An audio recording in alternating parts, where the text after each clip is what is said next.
sobat teman, ada satu pertanyaan yang sampai demikian. Seorang ibu bertanya, Pak, Ah?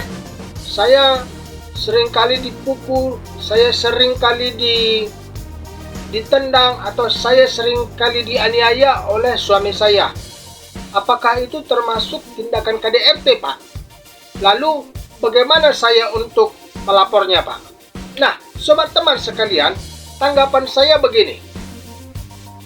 Setiap tindakan, baik itu memukul, atau dengan tendangan kaki, atau menganiaya, di dalam suatu rumah tangga, maka itu dapat disebut sebagai tindakan kekerasan dalam rumah tangga, atau seringkali disebut dengan tindakan KDRT. Nah, perlu sobat teman sekalian ketahui, tindakan tersebut merupakan suatu perbuatan yang melanggar hukum, apalagi kalau itu dilakukan antara satu pasangan terhadap pasangan yang lainnya. Nah, apa yang perlu kalian ketahui, yaitu yang pertama, kalian harus mempersiapkan alat bukti. Tindakan yang kalian lakukan, yaitu kalian bisa pergi ke kantor polisi untuk melaporkan tindakan atau kejadian yang kalian alami dan kalian rasakan. Nah, nanti di sana, ketika kalian melapor, petugas kepolisian atau bapak polisi tersebut akan memberikan kepada kalian yaitu surat pengantar, untuk melakukan visum ke rumah sakit. Visum tersebut bisa menjadi salah satu bukti bagi kalian untuk menolong kalian ketika pada saat hal ini sampai kepada pengadilan. Nah, pertanyaan selanjutnya adalah, bagaimana Pak kalau si suami atau pasangan tersebut tidak mengakui tindakan atas karena kurangnya alat bukti? Baiklah sobat teman, hal yang perlu kalian lakukan dengan kejadian tersebut, pada saat kalian mengalami tindakan kekerasan atau pada saat kalian mengalami tindakan KDRT tersebut, kalian boleh lari tuh ke rumah, atau kalian boleh lari tuh keluar rumah, baik itu ke jalan di mana kalian mengalami tindakan kekerasan tersebut.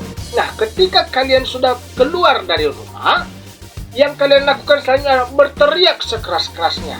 Yang kalian perbuat yaitu memanggil para warga, sehingga ketika para warga atau masyarakat sekitar yang mendengar teriakan kalian, dan otomatis nih, mereka akan mendatangi, mereka akan merapat ke sekitar lokasi tempat kalian. Ya mungkin karena mereka akan penasaran apa yang sedang terjadi, ada apa, kok ada suara ribut, kan begitu. Nah, masyarakat atau warga yang merapat tersebut ke TKP tempat kalian tadi, itu bisa menjadi saksi atas terjadinya tindakan kekerasan yang kalian lakukan, atau maaf ya, tindakan kekerasan yang kalian rasakan.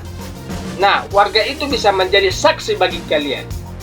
Nah, selanjutnya sobat teman, tentunya tindakan KDRT ini atau tindakan kekerasan di dalam rumah tangga antara si suami dengan istri atau pasangan yang satu dengan pasangan yang lainnya, tentu ini bukan terjadi satu kali saja, tetapi ini bisa terjadi berulang kali, sehingga membuat si istri atau pasangan itu merasa tidak nyaman, tidak aman, merasa tidak enak di dalam kediaman tersebut. Nah, tentu saja yang perlu kalian lakukan, yaitu ketika suatu saat hal ini kemudian berulang kembali di dalam rumah tangga kalian, nah si istri atau si pasangan yang mengalami tindakan KDRT tersebut itu bisa melakukan tindakan, diantaranya mungkin merekam secara sembunyi-sembunyi, yaitu dengan perekaman suara misalnya, atau perekaman melalui video misalnya. Tentu sekarang kan sudah canggih, baik itu melalui HP atau apa yang dapat untuk merekam tindakan tersebut. Nah, sobat teman, itu tadi bisa menjadi salah satu alat bukti perekaman untuk memperkuat alat bukti kalian sehingga dapat menangkap, dan ketika sudah ditangkap pelaku tindakannya, lalu ini bisa diproses di hadapan hukum.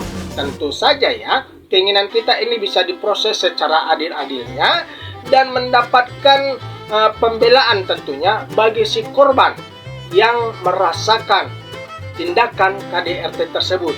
Jadi, demikian tips dari saya ketika terjadinya kekerasan dalam rumah tangga.